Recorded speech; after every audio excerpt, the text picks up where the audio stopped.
The X Prize Foundation announced the Progressive Insurance Automotive X Prize in 2008.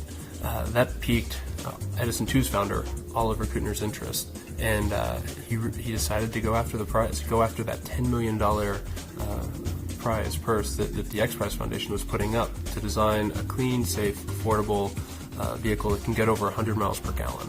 He ended up putting together what amounts to a dream team from endurance racing. We have over 20 wins at Le Mans, Sebring, and Daytona.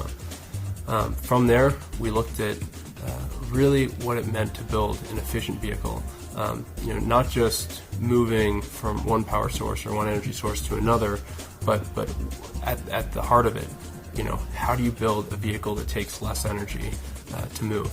And what ended up coming out of that was the very light car. Everything was designed in solid edge.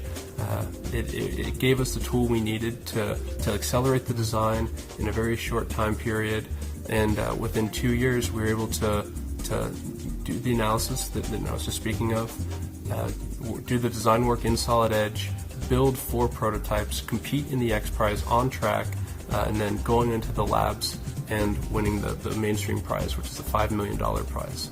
The 3 areas that we focused on were the brake rotor assembly. We also focused on the pedal assembly and the frame geometry. As we're moving forward with the next generation car, it's going to have a larger wheel size, and it's also going to be a little bit heavier. So with those two going hand in hand, it gives us the opportunity to increase the size of the rotors to help with the braking capability of the vehicle. And in doing so, synchronous technology is a great way to make a modification like that. Using the old history-based method, it could take days, depending on how difficult the assembly was being, if it were going to blow up. But with synchronous technology, you can literally do the change in minutes. It just saves so much time. The same with modifying the pedals. It was more for ergonomics, for the driver comfort.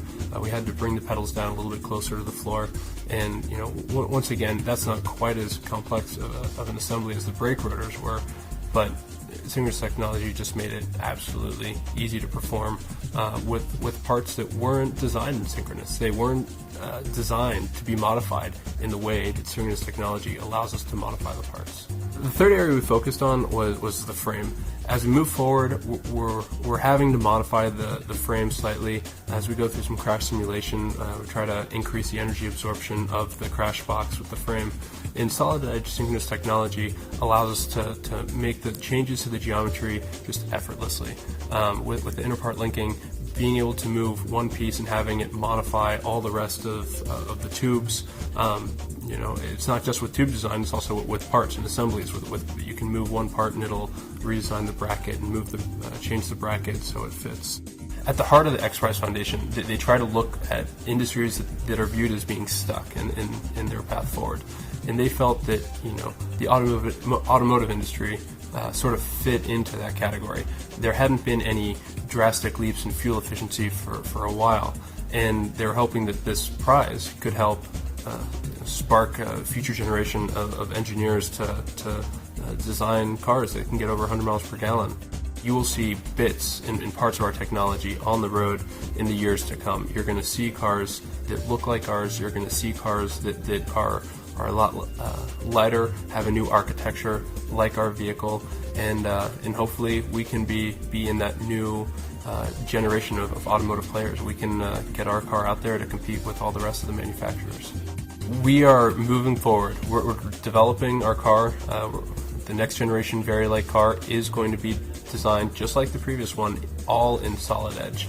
The only difference is that after learning about synchronous technology and getting to play with it a little bit, we plan on using synchronous technology a lot in developing the next generation car, and I think it's really going to cut down on the time to production with our pre-production prototype.